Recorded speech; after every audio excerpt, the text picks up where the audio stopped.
desde que tengo uso de razón he querido ser directora de cine, ¿no? Yo empecé la carrera en la Universidad Complutense de Madrid y yo veía, me acuerdo, una cámara Betacam que le pasaban uno a uno y que podías intentar tocarla y ya está. Ni siquiera rodabas con ella. Y entonces lo que hicimos fue crear una sensación dentro de la clase de querer hacer cosas y empezamos a hacer cortos fuera de la docencia supuestamente que había que seguir, ¿no? Y de pronto me di cuenta que en tercero de carrera que yo estaba rodando más que algunos profesores que me daban clase.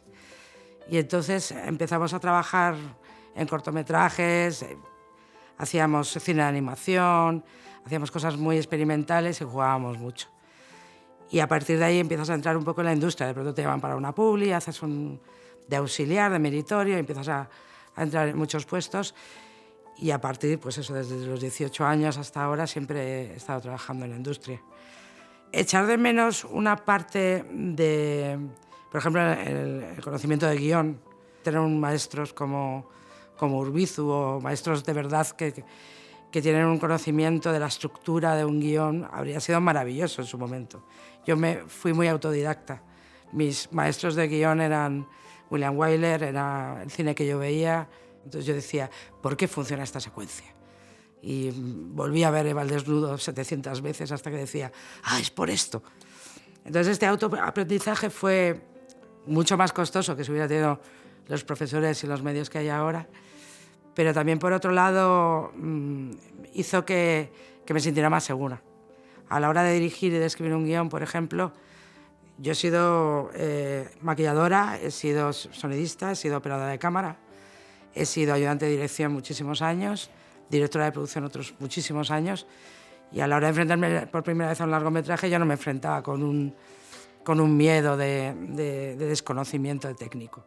Sabía perfectamente cuáles eran los retos que le estaba implicando a los departamentos, sabía lo que era imposible y me lo daban y decía, joder, ¿cómo puedo valorar lo que estás haciendo sabiendo con los pocos medios que tenemos? Eso sí, me llevó muchísimo tiempo, claro, porque ser autodidacta nunca coges el camino más correcto, ¿no?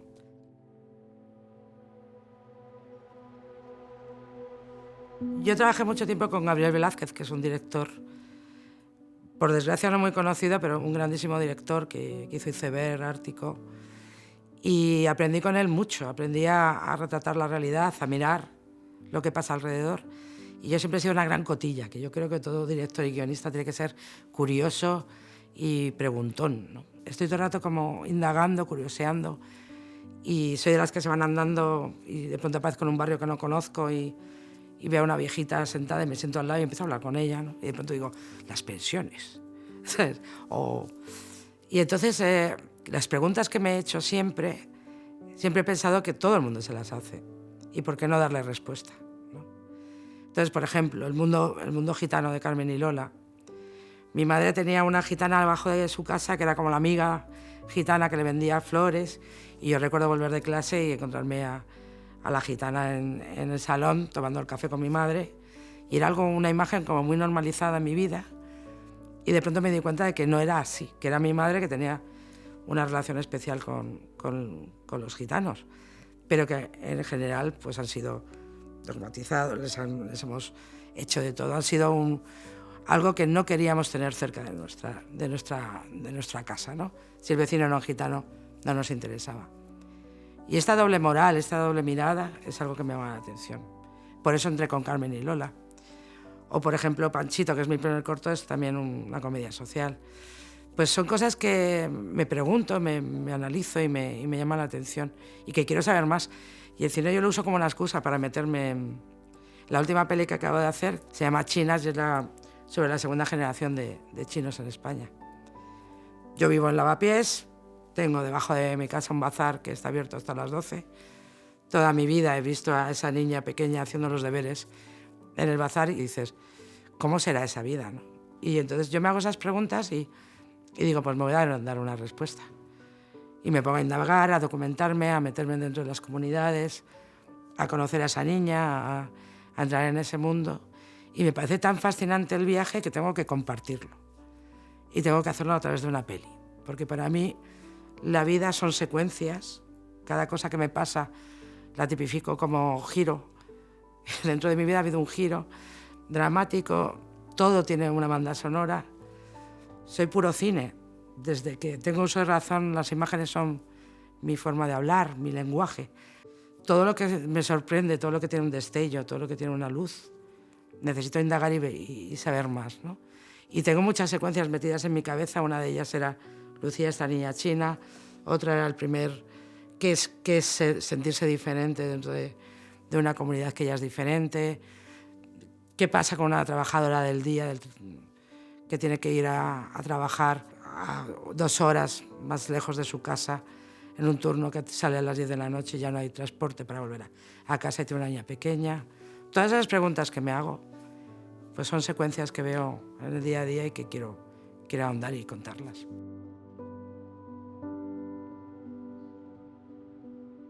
A mí los castings me sirven como periodo de documentación. O sea, yo lo que hago es escribir una historia, documentarme lo máximo posible. Pues en este caso hablé con gente de la cultura china en España, con una mediadora china en Usera, me reuní de esa información, escribí un guión y luego empiezo el casting. Y en el casting es donde sale todo. Porque yo con cada persona que viene al casting estoy hablando 1 hora y media, 2 horas. Porque digo, ¿cómo te llamas? ¿De dónde vienes? ¿De qué provincia? En tu provincia, ¿por qué vienen a España? Me empiezan a contar en qué trabajas, cuántos hijos tienes, qué hacen tus hijos. Empiezan a contarme y de pronto empiezan a crear los personajes ellos, ¿no? Y yo empiezo a tomar notas. El guión de China se ha cambiado desde el casting al final del casting, pues un 50%. He incluido secuencias que me contaban. Hay una cosa que yo no sabía, que es la violencia en los chinos, como le llaman los españoles, a los bazares. Como es un local que está abierto hasta cierta hora, que venden alcohol y está a partir de las 11, pues hay muchísima violencia, de robos a mano armada, etc.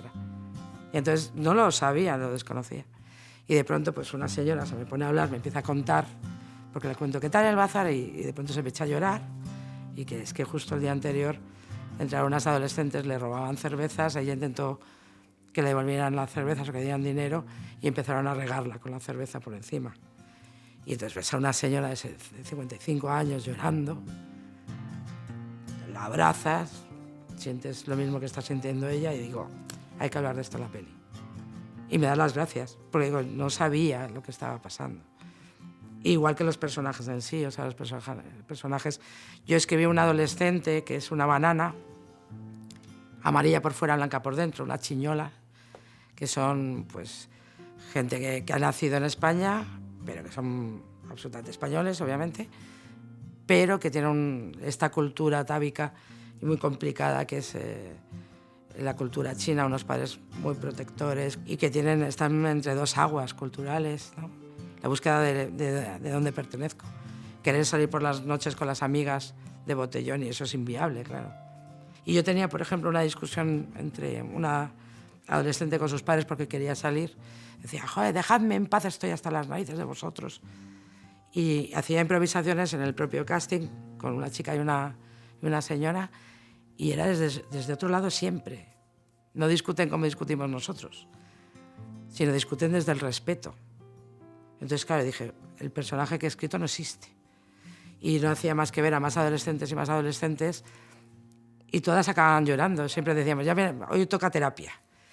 Porque tienen todos esos problemas de dónde pertenezco y cómo que mis padres no piensen que les estoy fallando, pero querer ser uno mismo.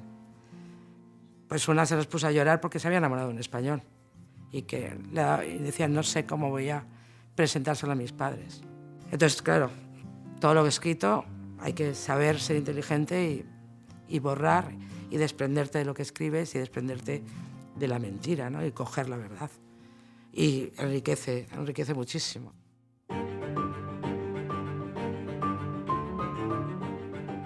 Yo hago una película mía, hago un encargo para comer, que hay que comer, y hago una peli mía. Yo he hecho una comedia blockbuster, como La familia perfecta, que la han visto en Netflix más de 50 millones de personas. Hay una parte también maravillosa de un encargo que es medios. Tener de pronto la capacidad de poder elegir a Belén Rueda o a José Coronado como actores y una cabeza caliente y cerrar lavapiés para poder bailar con la actriz con la cámara. O sea, estas cosas no me las podría permitir, ¿no?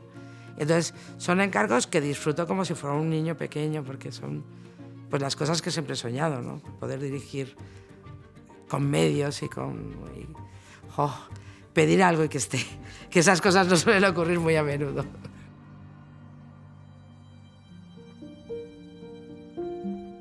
El viaje con Olatz ha sido precioso porque su guión, yo decidí que era su guión y era su película. Entonces, estuvo en todo el proceso de casting, estuvo en los ensayos, e incluso yo le di un personaje y dije, esto quiero que trabajes tú porque es muy característico de Olatz, es un personaje escrito por Olatz, y yo dije, ensayas tú con él, para ti. Y Olatz estaba como perdida, esta es la primera vez en mi vida que me pasa como guionista. Estuvo en rodaje, venía todos los días a rodaje. Esto de showrunner que le llaman ahora no es. Era ella y yo haciendo una peli juntas. No era un showrunner en ese sentido. Y en montaje estuvo, y en música. O sea, quise que estuviera en todas las partes de la película porque es su idea. Y la mejor persona para poder contar su idea es ella. Y yo en cuanto tenía una duda de personaje, tono, concepto, la tenía ahí. Y decía, no te vayas, mañana ven que hay una secuencia complicada. Yo planificaba, contaba todo, ensayaba y decía, ahora bien. Es que, ¿sabes lo que pasa? Que esta frase la dice... Vamos a por ello, habla con él. Entonces, para mí el viaje con Olatz ha sido súper enriquecedor y no se me ocurre trabajar de otra manera con otro guionista. Supongo que también porque yo soy guionista. Mis películas, cuando yo las escribo, las he visualizado, sonorizado, musicalizado y rodado ya.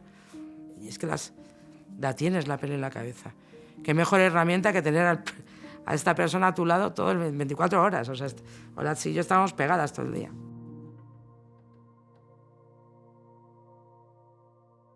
Yo llegué un poco antes que eso. Yo no me beneficié de la discriminación positiva, pero me parece que hay que tenerla. Espero que podamos quitarla rápido, pero esto ha producido que tengamos a Lauda, a Carla Simón, ahora es Estíbaliz, que está en Berlín con una ópera prima, Celia Rico, Carlota Pereda, sigo. O sea, es una barbaridad la cantidad de autoras que no hemos tenido voz, y los productores por fin han mirado a la izquierda y han dicho, ahí va, que estáis ahí. A ver vuestros cortos. ¡Hala, qué interesantes! Ten en cuenta que un productor invierte un dinero y hablamos de millones en alguien. Entonces hay 6 hombres y una mujer. Es más fácil que acabe siendo una inversión que vaya dirigida hacia un hombre solo por una cuestión de cantidades. Con esta discriminación positiva lo que estamos haciendo es descubrir que Alcarrás hace taquilla, descubrir que Cinco Lobitos hace taquilla. Podemos hacer cualquier cosa, cualquier tipo de cine. Ahora por fin tenemos nombre y apellidos, antes era un vacío. Y esta discriminación positiva ya no solo desde el punto de vista de dirección, en guión, en directoras de foto, que hay muy pocas, en técnicos de sonido. Creo que necesitamos esto y ojalá sea muy pronto cuando digamos ya no es necesario. Paremos ya toda discriminación positiva y que estemos ya, porque somos el 50% de la población. ¿Dónde estábamos antes? ¿Dónde estaba nuestra mirada, nuestra voz?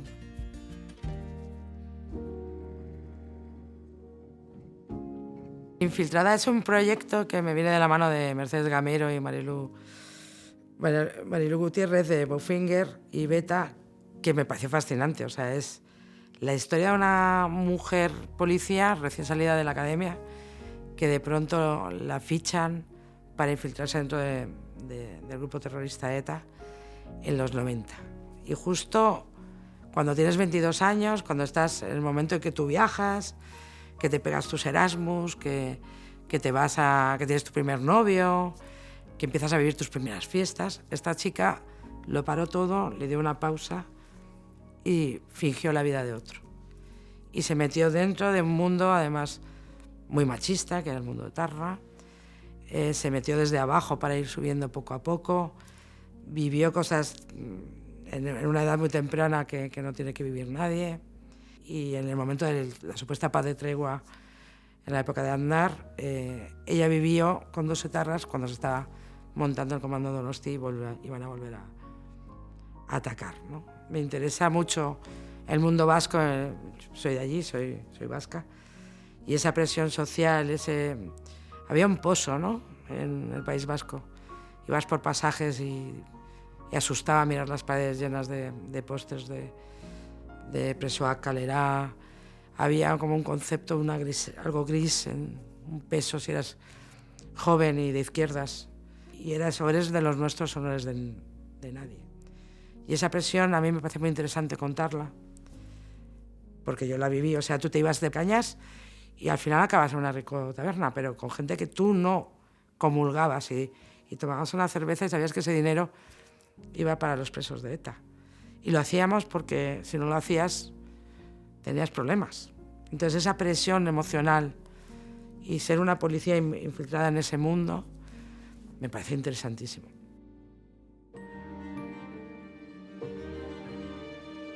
Mi sueño dorado es hacer un musical. Claro, como mi padre cinéfilo me ponía muchísimo cabaret y bailando bajo la lluvia. Y entonces yo me he criado con música siempre y con esto de que están hablando los personajes y de pronto se ponen a cantar, que a mí siempre me ha encantado eso. Y mi sueño dorado es hacer un musical. Desde aquí mando productores, quiero hacer un musical.